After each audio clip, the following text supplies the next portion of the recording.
ಇದು ಗ್ರಾಮಕ್ಕೆ ರಸ್ತೆ ಇದೆ. ಅದೇ ಅದು ಬೇರೆ ಗ್ರಾಮಕ್ಕೆ ಈಗ ಅದು ನಮ್ಮ ಹುಡುಗಿನ ಪಂಚಾಯತಿ ಸೇರುತ್ತೆ. ಪಟ್ಟಣ ಪಂಚಾಯತಿ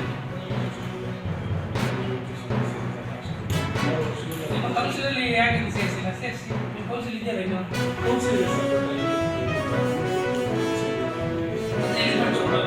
ಯಾವುದೇ ಅನುದಾನವನ್ನು ಮಾಡ್ಕೋಬೇಕು. ಅಂದರೆ ಈಗ ಸಂಪನ್ಮೂಲ ಸೃಷ್ಟಿ ಮಾಡಬೇಕು ಅಂತಿದೆ.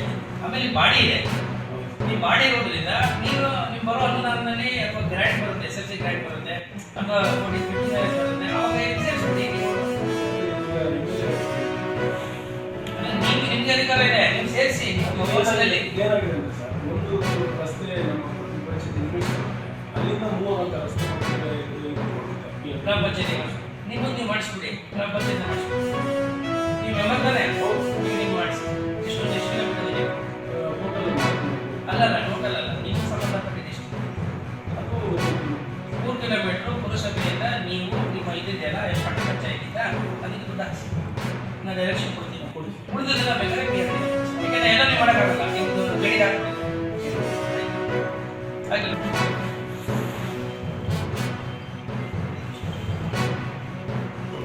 Okay sir.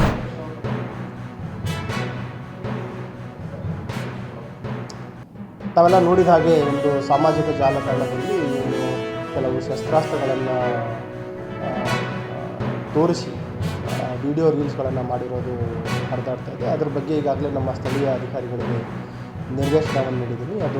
ಅದರಲ್ಲಿರುವವರು ಯಾರು ಮತ್ತು ಎಲ್ಲಿ ಯಾರಂತ ಗೊತ್ತಿದೆ ಮತ್ತು ಎಲ್ಲಿ ಅವರು ಆ ವಿಡಿಯೋ ರೀಲ್ ಮಾಡಿದ್ದು ಯಾವತ್ತು ಮಾಡಿತ್ತು, ಅದು ಯಾವ ಸ್ಟೇಷನ್ ವ್ಯಾಪ್ತಿಗೆ ಬರುತ್ತೆ ಮತ್ತು ಅದರಲ್ಲಿ ಏನು ಅವರು ಬಳಸಿರುವಂಥ ಏನು ವೆಪನ್ಸ್ ಇದೆ ಅದು ಲೈಸೆನ್ಸ್ ಇದೇ ಇಲ್ಲ. ಒಂದು ವೇಳೆ ಲೈಸೆನ್ಸ್ ಇದ್ದರೂ ಕೂಡ ಆ ರೀತಿ ಸೋಷಿಯಲ್ ಮೀಡಿಯಾದಲ್ಲಿ ರೀಲ್ಸ್ ಮಾಡುವಂಥದ್ದೆಲ್ಲ ಮಾಡಿದರೆ ಆರ್ಮ್ಸ್ ಆ್ಯಕ್ಟಲ್ಲಿ ಏನು ಕ್ರಮ ತೆಗೆದುಕೊಳ್ಬೇಕು ಮತ್ತು ಬೇರೆ ಕಾನೂನು ಪ್ರಕಾರ ಏನೇನು ಕ್ರಮ ತೆಗೆದುಕೊಳ್ಬೇಕು ಅನ್ನೋದ್ರ ಬಗ್ಗೆ ಆಗಲೇ ಸ್ಥಳೀಯ ಪೊಲೀಸರಿಗೆ ಹೇಳಿದ್ದೀನಿ. ಅವರು ಈಗಲೇ ಪರಿಶೀಲನೆ ಮಾಡ್ತಾ ಇದ್ದಾರೆ.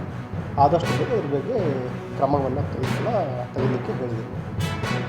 ಮತ್ತು ಏನು ಇತ್ತೀಚೆಗೆ ನಾವು ನೋಡ್ತಾ ಇದ್ದೀವಿ, ಕೆಲವು ಯೂನಿವರ್ಸಿಟಿ ಪೊಲೀಸ್ ಸ್ಟೇಷನಲ್ಲೂ ಕೂಡ ಕಳೆದ ವರ್ಷ ಈ ಟಾಯ್ ಪಿಸ್ಟಲ್ ಬಳಸಿ ಕೂಡ ರೀಲ್ ಮಾಡಿದರು. ಬಟ್ ಈ ಸಾರ್ವಜನಿಕರಿಗೆ ಹೆದರಿಕೆ ಬರುವಂಥದ್ದು ಯಾವುದೇ ರೀಲ್ಸ್ ಮಾಡಿದರೂ ಕೂಡ ನಮ್ಮ social media monitoring team watch ಮಾಡ್ತಾಯಿದ್ವಿ ಮತ್ತು ನಾವು ಅದರ ಮೇಲೆ ಶಿವಮೊಗ್ಗ ಕೇಸನ್ನು ಕೂಡ ನಾವು ಮಾಡ್ತಾಯಿದ್ವಿ.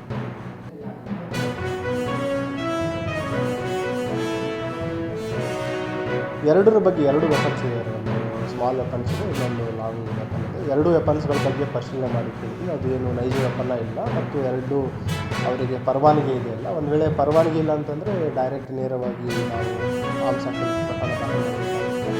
ಒಂದು ವೇಳೆ ಲೈಸೆನ್ಸ್ ಇದ್ದರೂ ಕೂಡ ಅದರ ಲೈಸೆನ್ಸ್ ಕಂಡೀಷನ್ಸ್ ಇಲ್ಲಾಂಗಿದೆ, ಅದರ ಬಗ್ಗೆ ಕೂಡ ಪರಿಶೀಲನೆ ಮಾಡ್ತೀವಿ. ಪ್ರಥಮವಾಗಿ ಅದು ಎಲ್ಲಾಗಿದೆ ಯಾವತ್ತಾಗಿದೆ ಅಂತ ನಾವು ಪರಿಶೀಲನೆ ಮಾಡಬೇಕು. ಇಲ್ಲಿ ಗ್ರಾಮೀಣ ಭಾಗದಲ್ಲಾಗಿದೆ ಅಥವಾ ನಗರ ಭಾಗದಲ್ಲಾಗಿದೆ, ಎಲ್ಲಾದರೂ ಕೂಡ ಸ್ಥಳೀಯ ಪೊಲೀಸ್ ವತಿಯಿಂದ ಅವರ ಮೇಲೆ ಕ್ರಮ ತೆಗೆದುಕೊಳ್ಳಿಕ್ಕೆ ಮುಖ್ಯತೆಯನ್ನು ನೀಡ್ತಾರೆ.